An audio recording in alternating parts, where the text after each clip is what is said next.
Eu gravei um vídeo há pouco com o preço do Bitcoin a US$ 95.000 e logo depois o preço simplesmente derreteu, então eu preciso fazer outro vídeo aí atualizando sobre as novidades, o que aconteceu, o que está acontecendo, por que o mercado desabou e o que está acontecendo no resto do mercado. Então é sobre isso que nós vamos falar no vídeo de hoje, disclaimer clássico do canal, isso não é uma dica de investimentos e também, se você gosta do conteúdo, já deixa o like aí na confiança e considere fazer parte da área de membros e apoiar financeiramente o canal e ter acesso a toda a área exclusiva de conteúdo exclusivo, certo? Bom, então post do Felipe De Martini, 525 milhões de longs cripto liquidados em 60 minutos. Vocês podem ver aqui o banho de sangue que aconteceu, acabou de acontecer aí faz alguns minutos, algumas horas talvez, né? Então o preço desabou de 95, perdão, mil dólares, estava mantendo nessa faixa e caiu ali para US$ 92.000, despencou, foi realmente uma liquidação brutal. Então, 525 milhões de longs cripto liquidados em 60 minutos. Então é interessante aí, pelo visto ainda tinha muita gente alavancada no mercado e aconteceu basicamente uma limpeza, né? Uma limpeza desse excesso de alavancagem. Deixa eu mostrar aqui esse gráfico que também fica interessante para vocês, que é o seguinte: esse aqui é o gráfico de liquidações por tempo, né? E preço do Bitcoin aqui em linha amarela.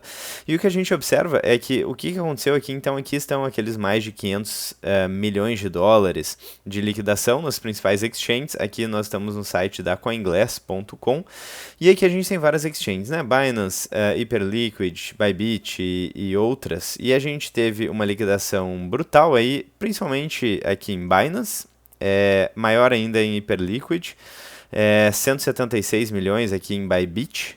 Então, 93 milhões em Binance, 193 milhões em Hyperliquid, 176 milhões em Bybit e 279 mil ali, né? Agora que eu vi, 279 mil só, então um pouco em Bitfinex. E no total, então, 581 milhões de dólares de liquidações, ou seja, uma liquidação brutal. E vocês conseguem observar que o mercado ainda está alavancado, porque a gente vê aqui que quando o preço sobe, a gente tem uma liquidação massiva de pessoas que estão shortando Bitcoin.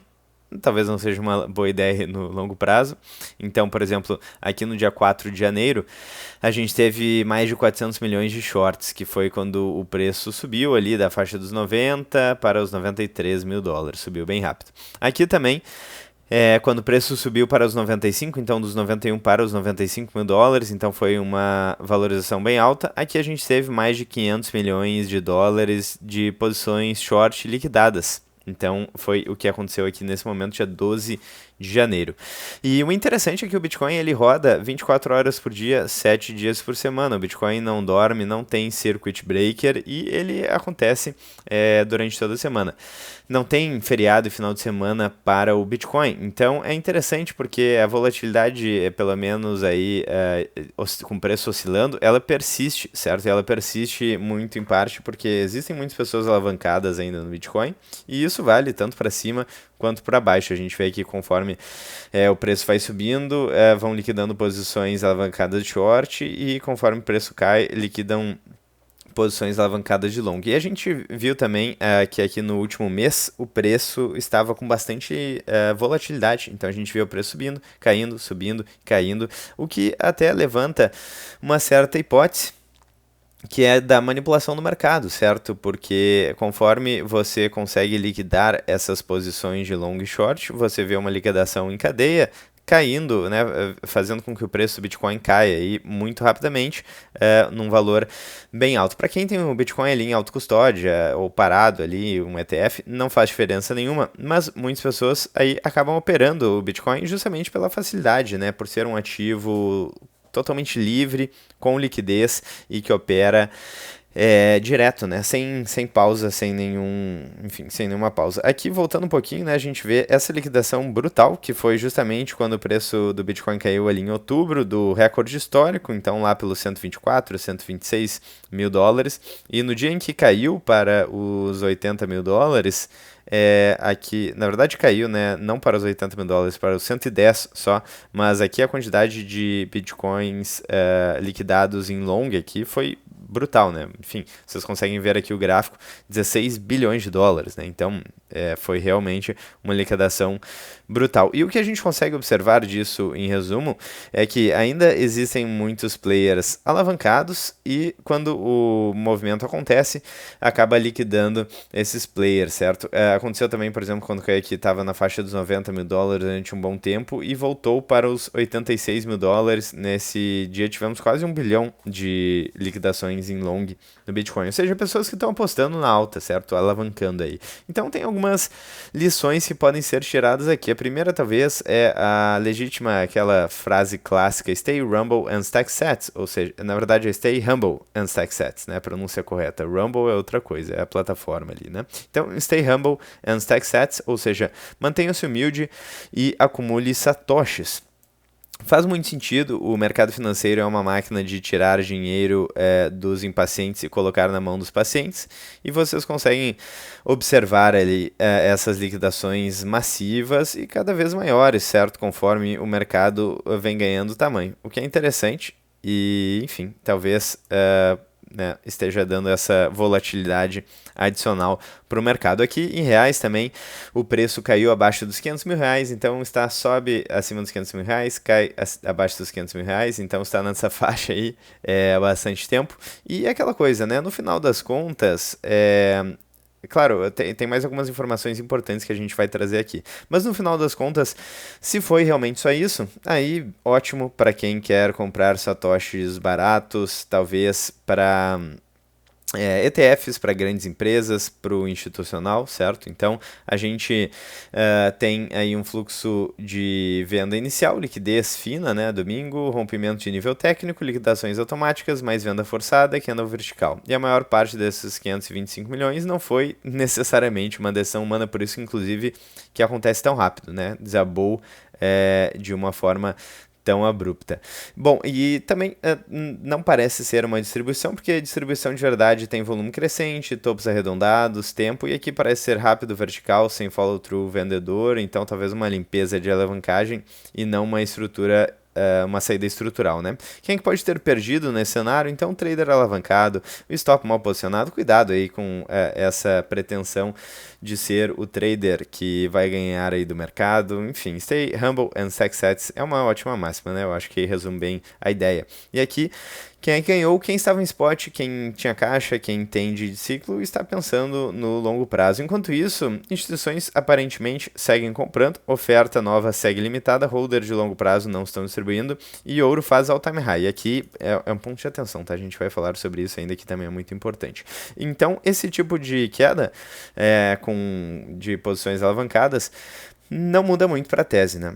Não faz muita diferença. Pode ter sido simplesmente aí, um cenário de desalavancagem no Bitcoin. E aqui só para mostrar, né? Então a notícia repercutiu bastante no meio bitcoinheiro, cripto, enfim, certo? Todo mundo falando sobre isso no Twitter, então, porque realmente parece um penhasco aqui, né? O preço do Bitcoin, ele é muito interessante de observar, realmente. Ele cai aí de elevador e às vezes sobe de escada, né? Muitas vezes. Mas bom, até aí tudo bem. Eu estou fazendo esse vídeo aqui, na verdade eu não tenho informação aí privilegiada, não sei exatamente o que está acontecendo. Podem existir coisas aí que estão acontecendo e que não estão sendo noticiadas, que poucas pessoas sabem.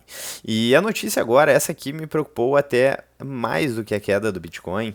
É porque, enfim, a queda do Bitcoin é normal, né? Quem nunca viu aí o Bitcoin caindo 70% a 80% é sinal de que está há pouco tempo no Bitcoin. Mas o que talvez me preocupou um pouquinho mais é essa questão aqui do Watcher Guru. Enfim, o Watcher Guru fez o post aqui, mas o fato é que o preço do ouro subiu muito agora, né? Junto com a queda do Bitcoin, pelo que eu entendi. Subiu aqui realmente de forma abrupta, parece que no sentido oposto ao do Bitcoin. Conforme o Bitcoin ia caindo, o preço do ouro subiu muito para cima. E por que isso pode ser preocupante, tá? O preço do ouro e dos metais vem subindo já faz bastante tempo. Então, o preço do ouro já está na máxima histórica, com uma valorização brutal, principalmente nos últimos 12 meses, prata também, mas aqui quando a gente fala principalmente aqui de ouro, é um ativo muito defensivo. A gente vê bancos centrais acumulando ouro há bastante tempo já. Tem a ver com a queda das moedas fiduciárias, todos os temas que a gente traz aqui. Então a gente tem, por exemplo, perda de poder de compra evidente das moedas fiduciárias ao longo do tempo. O dólar já perdeu mais de 97% do seu poder de compra desde 1913, o real nem se fala. As moedas fiduciárias elas tendem a colapsar e a gente tem uma dívida crescente só nos Estados Unidos, já passa de 38 trilhões de dólares. Então, todo o sistema global está em uma situação um tanto delicada, para dizer o mínimo. E além disso, a gente tem uma questão geopolítica de o dólar não sendo mais necessariamente aquela moeda em que todos podem confiar. Porque hoje em dia a gente tem uma tensão geopolítica. Então, os Estados Unidos ele pode sancionar outros países, Rússia, China. Esses países talvez não queiram confiar 100% no dólar e preferem talvez manter as suas reservas em ouro. O ouro, então, nesse cenário, é sim um ativo defensivo. Defensivo do ponto de vista geopolítico, defensivo do ponto de vista de colapso financeiro, defensivo do ponto de vista, enfim, do colapso das moedas fiduciárias. E quando a gente vê o ouro subindo assim de forma tão rápida, enfim, é meio estranho. Não sei o que está acontecendo. Pode ser que seja só uma coincidência, né? Uma movimentação ali. Pode ser que seja um grande player que decidiu sair do Bitcoin e entrar no ouro. Enfim, existem várias possibilidades aqui, mas eu não gosto muito de ver o ouro subindo tanto, não porque eu não gosto do ativo, tá? Eu gosto bastante do ativo, como um bom apreciador de escola austríaca de economia, eu gosto bastante da tese do ouro. Enfim, não é de hoje, já faz bastante tempo. O tema, né, o fim do padrão ouro, o acordo de Bretton Woods é um tema recorrente aqui no canal, e no meio bitcoinheiro e no meio de escola austríaca de economia. Mas enfim, ninguém quer ver uma recessão, um problema né, geopolítico e tal, então um conflito. Então eu espero que não seja nada disso, que simplesmente, beleza, ouro subiu, foi alguma posição ali, talvez de repente alguém operando alavancado também, e Bitcoin aqui com várias liquidações, o pessoal operando alavancado, tomara que seja apenas isso, mas eu estou aberto aí a críticas, opiniões e comentários, sugestões e ideias, porque realmente eu acho que poucas pessoas entenderam perfeitamente o que está acontecendo, se é que aconteceu algo demais, né? Se é que não foi simplesmente, caiu, posições alavancadas foram acionadas, aqui uma, aqui outras, né? E assim foi, até que, enfim, teve uma liquidação massiva de players alavancados. E essa limpeza, ela eventualmente acontece, tá? Talvez ela precise acontecer de tempos em tempos. Então, uma limpeza de alavancados para seguir o movimento, seja para baixo ou para cima. Enfim, eu quero saber a opinião de vocês nos comentários. Tema muito interessante aqui. Eu particularmente achei curioso essa queda no domingo da noite. Quem é que está tradando Bitcoin domingo da noite? Certo? Enfim. Bom, eu não posso falar nada porque estou gravando vídeos aqui também domingo da noite, então gosto muito do assunto também. Mas interessante o que aconteceu, fiquem à vontade na seção dos comentários, eu vejo vocês muito em breve, ainda hoje ou amanhã no próximo vídeo do canal. Um grande abraço e até daqui a pouco.